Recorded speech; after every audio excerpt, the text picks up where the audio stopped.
I don't think there's one way to take notes for testing sessions.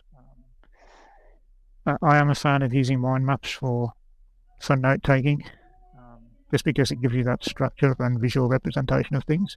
So I do encourage people to use mind maps a lot in exploratory testing. If mind maps are not your thing, you can use something else. As I said, I think when people first start doing this, they tend to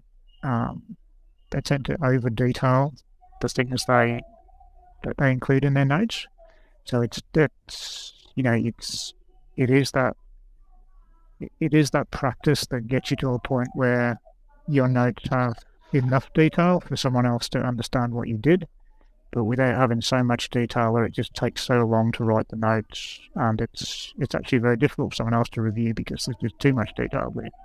So I think getting to that point where you've got enough detail that it's reviewable, it's debriefable by someone, but without having all that noise of detail is a practice thing.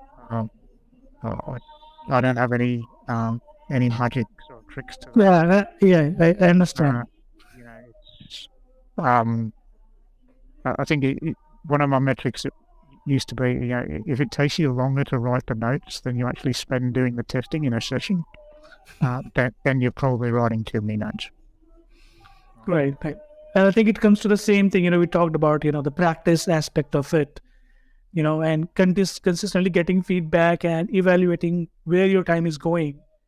Is it more on notes or testing? And after which, what is happening in the production, for example, right? And in session-based test management, like that, they do have this notion of debriefing. So Yes. at the end of the session, you actually debrief what you did with another tester or a test lead or someone. So that's a way of sort of learning that level of detail in your notes too. Like if your notes are constantly sort of not good enough to enable someone else to understand what you did, then you're probably lacking some detail.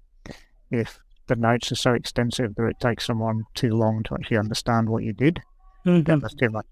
So it's the debrief can sort of act as a bit of a measure there too, to decide whether your level of detail is right or not.